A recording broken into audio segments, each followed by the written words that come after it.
Hello and welcome to Journeys and Journals. I'm Bernie Martin Beck and I get to talk to people about history. Here in my hand is an Oregon driver's license for 19 and what year? I think I was 16, so it's 1940. What is it? And you get a 1945. Well, that's the way it was. I wonder how much you had to pay for a driver's license back then. $1.25. It's right on there. I see. $1.25. My, how things have changed, huh? And you brought this lovely, tiny, tiny Bible. What do you know about this? How does this happen to be in your hands? My grandmother gave it to me when we lived down in LA, in Rialto, I think. And for one of my birthdays, I think it was my 6th birthday. 1935. Oh my. Grandma's name was? Addie Aldora Bratcher Ewing. Now, Addie, Aldora, both of those are unusual names. What about the family seemed to like unusual names? Uh-huh. Merlita? Have you ever met another Merlita? Never have. Never, never. My sister's middle name was Aldora. Oh, for Grandma. Mm-hmm. I'm interested in all these things, but of course, primarily, you and the snakes. By the way, I didn't even introduce you. What's your name? Brad. Brad? You're the one that told me about these gals who had stories about snakes. Can you imagine these two beautiful, mature ladies who were snake handlers? When and where did this all happen? I mean, how involved were you in the snake business? Well, we didn't have to pay any of the bills, but we were kids in 1939. Our dad had the snake farm there at Rogue River, right at the end of the bridge on Highway 99. Oh, what's the snake farm called? Do we have something that says the name of the snake farm is Bratcher Family? No, Bratcher Rattlesnake Farm. Now that'd get you to drive off I-5 or Highway 99. I mean, there were lots of things like this. There was that Trees of Mystery. Oh my, that was fun over at the coast. House of Mystery over in Gold Hill. And other things like that, right? People were on their way to Crater Lake, I'm sure. And here the Rattlesnake Farm. It's safe, and it's educational, and it's interesting. Did you find it interesting? Oh, very, yes. I was wondering, JoAnn, did you have any duties? Like, did you have to? Yes, I had duties.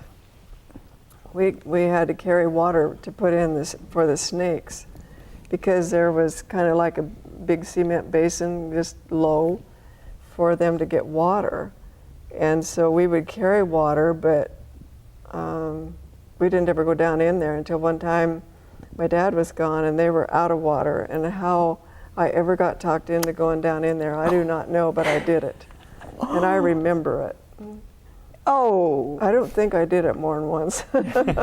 I think I'd have thrown it on top of them or something. Well, it wasn't easy to reach from where the wall was. It was in the middle, so with the snakes in there. Brad, wouldn't you have created some kind of a garden hose or something? Something, yes, I think so. So there you were, terrified, but doing it because you had to?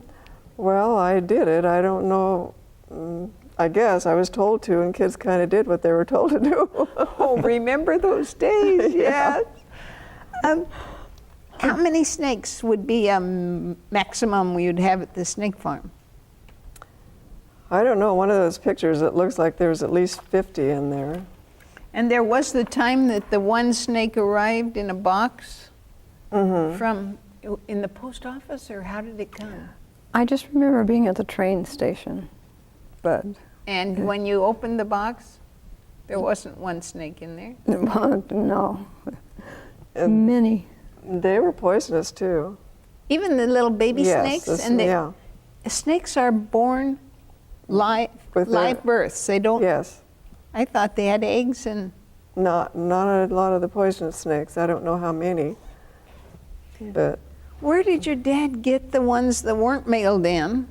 What was a good place to get snakes in Southern Oregon?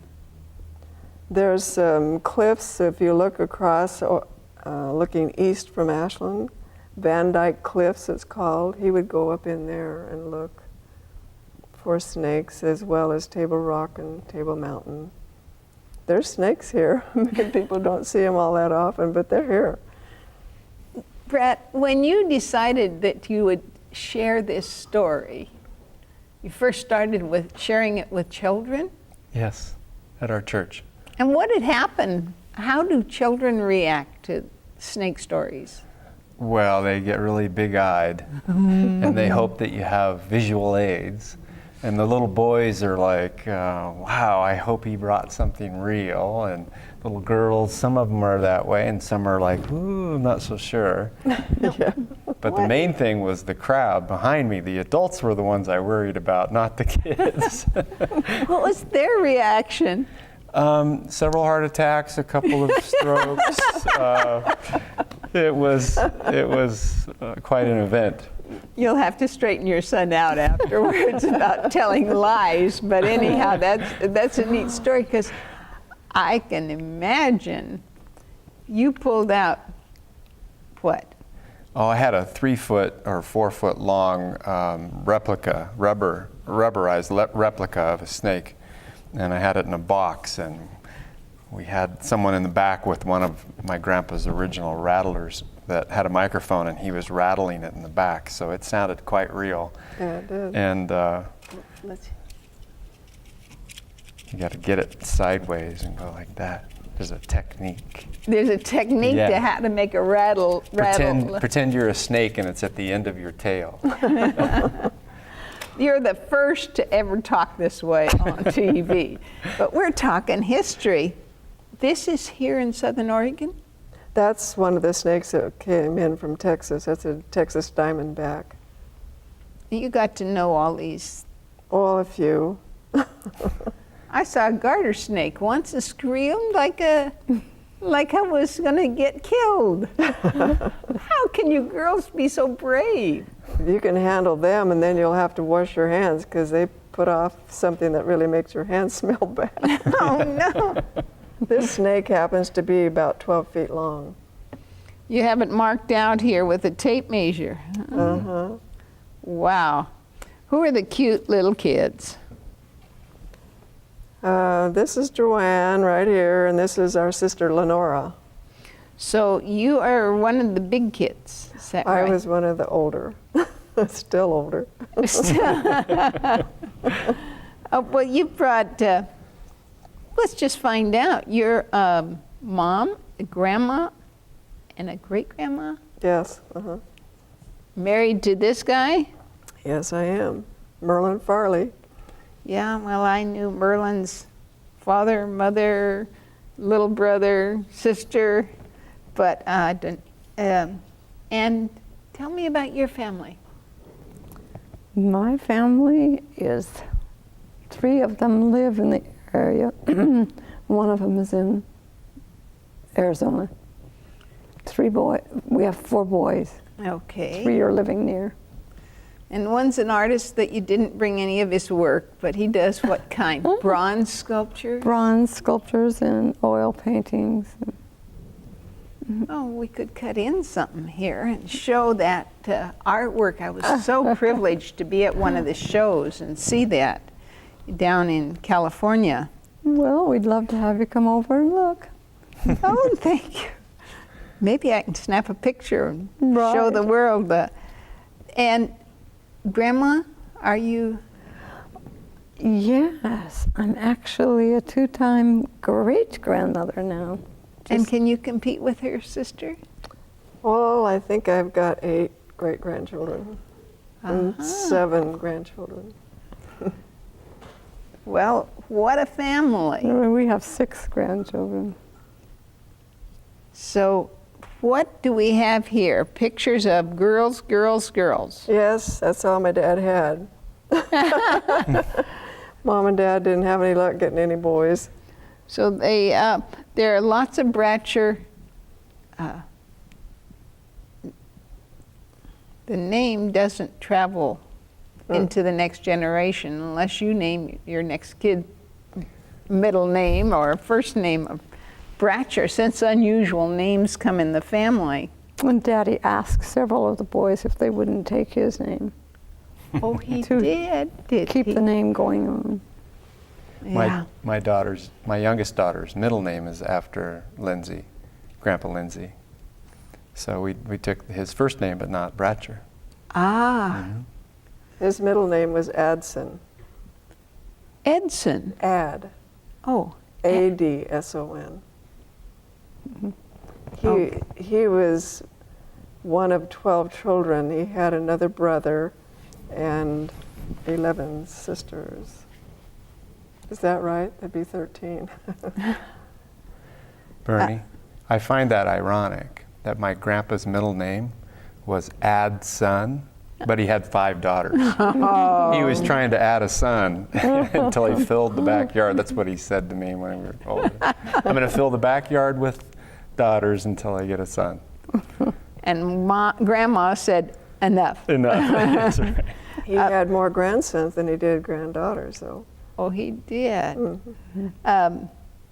This is some kind of crazy picture, and it looks like Oregon, but you'd have to tell me what you got going here. Well, my dad loved stacking wood. Nobody could stack it like he did, and he wanted to do it. So that's at their house on Ashland Mine Road, over, Ashland area. And about how many cords do you think he has there? And it's all covered on a border or something on top to keep the rain off. Oh, there was a lean-to type of thing there. Boy, I wished I had a grandpa like that. He was unusual. He was unusual. This is the close-up of the, Yes. who's in front of the woodshed? That's Mother. She's standing there with her little dog. And this is up Ashland, what mine? Mine Road, uh-huh. I never heard of an Ashland mine. Is that right?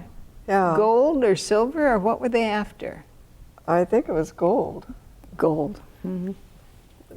Oh, who is this and what are they doing? Oh, Is this little Merlita? That's me. And showing off a Texas Diamondback, I assume. Skin, yes. It had died, and so then they would stretch him on the board. I didn't like helping do that, but I did. Now, what did they do with all these skins? Were they for sale? Probably were.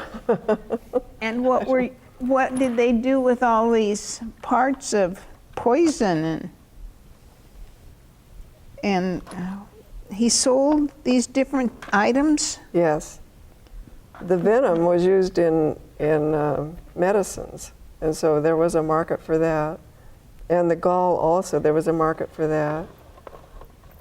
The Klamath Indians would come over and like to get the bones and the fangs, and they would trade for those items by giving beautiful beadwork. Mom had one that was just on a board, the little tiny beads, and it was Crater Lake. It was very pretty.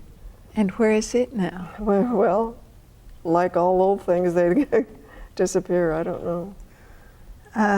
And what did they use the venom for? Euthanasia, I guess you say it. They just decided that when you were tired of living or when you got sick and Yeah, that was for the Indians. Yeah, that was their. I'm not really sure that they did it, but that was the story that we got. Yeah, I think they were a little ahead of Oregon's law, but here we go. Well, everything's legal for the Indians, isn't it? Oh, I guess so. Now, did you know some of these Indians? Did you see them come and go? Oh, I'd see them. Yeah, we'd see them. That was when we were at Talent. Had a snake farm at Talent as well. And what's in this box? I mean, just you have my curiosity going. I think it's the slides, isn't I it? think it's slides, some of the original photographs of the snake farms.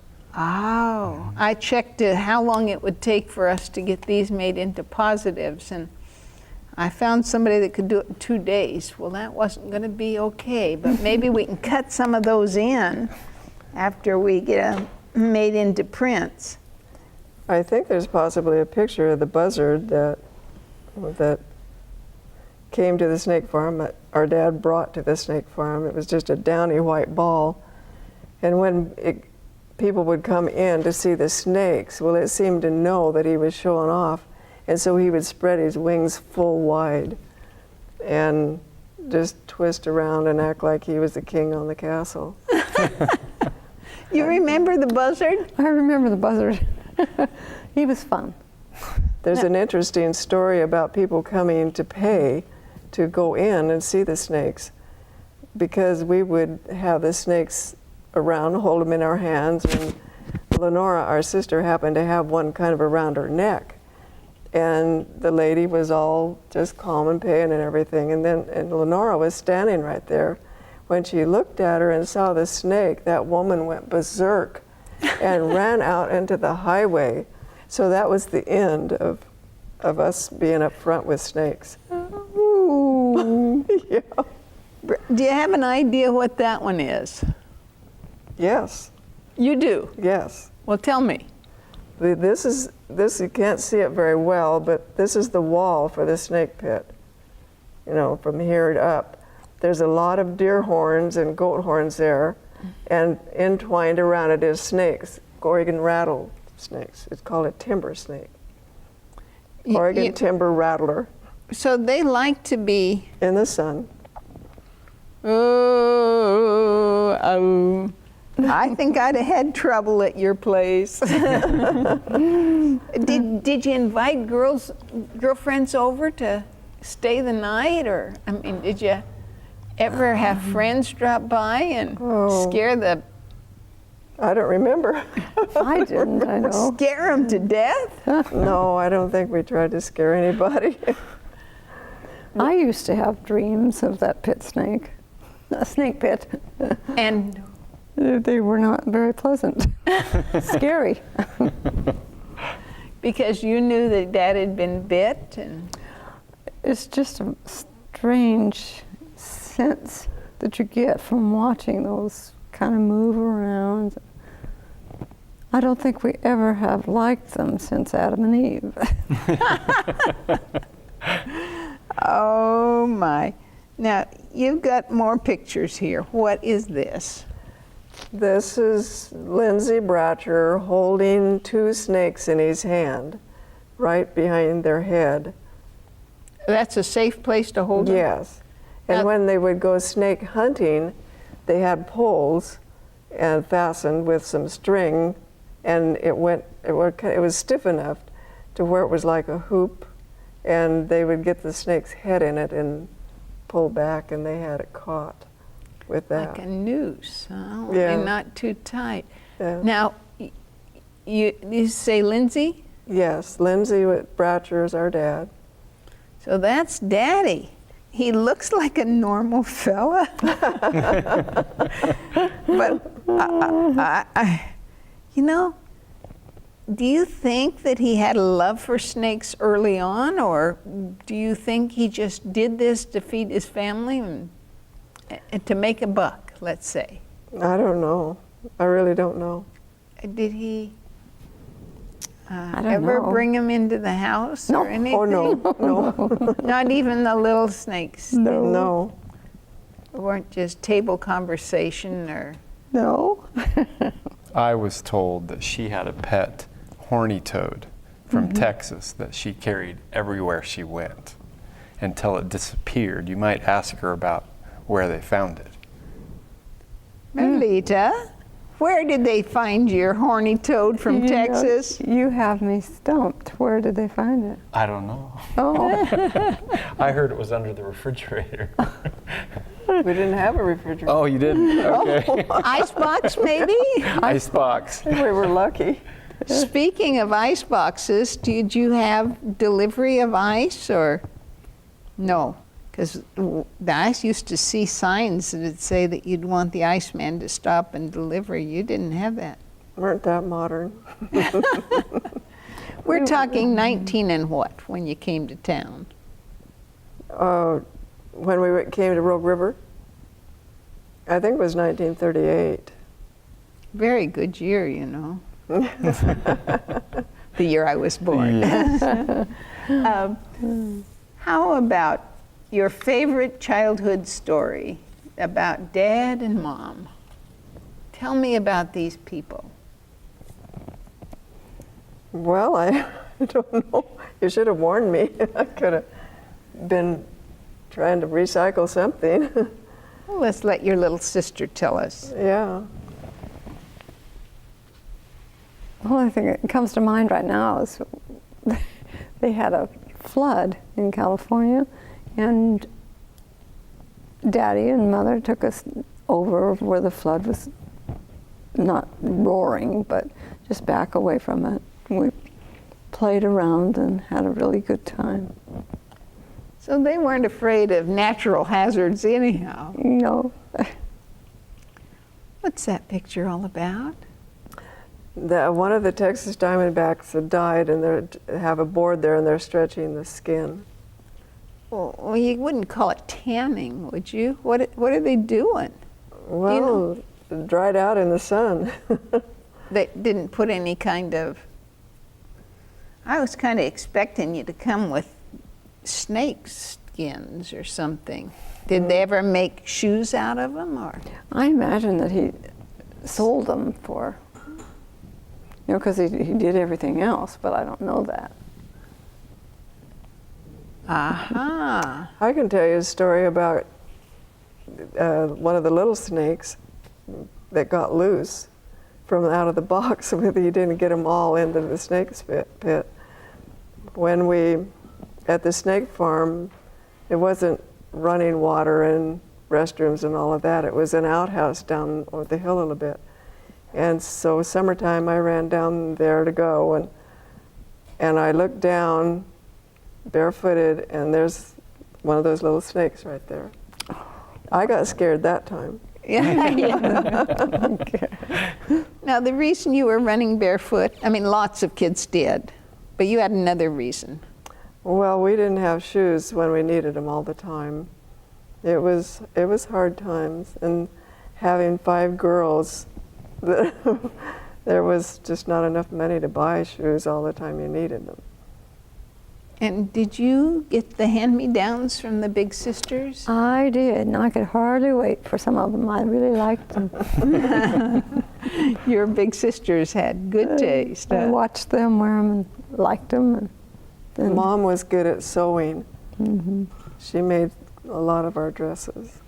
Out of, Jenny, ever get a flour sack dress? No. I heard a story about they'd send Dad to the store, and he said, be sure to get the same sack on the 3 different bags of flour so that I'll have enough material to make dresses. Mm-hmm. Times were tough. You obviously, as I said, we're all here with shoes and socks on. We've been through some tough times. I feel totally spoiled now. Do you? Yeah. You know, what's it like to live in a family, like to be surrounded by survivor kids, stories of Grandpa and Grandma who were really pioneers? They were really pioneers. I feel very fortunate. I'm the youngest, one of the youngest grandchildren. And when we would come down to Ashland, they used to have the log community center made out of logs there across from Lithia Park. And our family would rent that at Christmas time sometimes. And all the family would come down and we'd have all of our grandkids together. And I can remember looking at my aunts and their husbands and my grandpa and just realizing how lucky I am to have all those family members together, and how difficult now in my life it's been to just get my brothers and our families together. It just doesn't happen like that much anymore. So this picture here is one of those times that we got together. Oh my goodness. I think That was that's nice. me right here. Oh, that On my mom's tiny lap. baby. Yeah. Oh, that's your mom. Uh-huh. It was You know- 1962, I think. This is, That was at JoAnn's house. oh, what a great, great heritage you folks have. And, you know, I still would like to have your husband on television, maybe both of these men in a TV show. Your husband had a business building built for my father. That's And- right. And here my father's taking pictures of your in-laws. It's a small world we live in, isn't it? As we were driving in, Brad says, "Oh, I still remember coming down here and going to the car." Martin's Martin's Autoplex. Auto. Yeah. Otto Martin. It Otto was a Martin. wonderful, wonderful growing up. I didn't have to handle snakes, but I sure learned how to handle the jack and all those parts of the cars. That I loved it. I loved it. And of course, we got to drive when we were pretty young because we had a big lot to circle around in. Oh, neat. So you guys played with snakes, and I played in cars. Oh, thank you, folks, for letting us just chat and enter into your living room. I'm Bernie Martin Beck, and I thank these folk for coming all the way from Medford and Medford. Okay. this is Better Life Television and Journeys and Journals. Tune in again next week.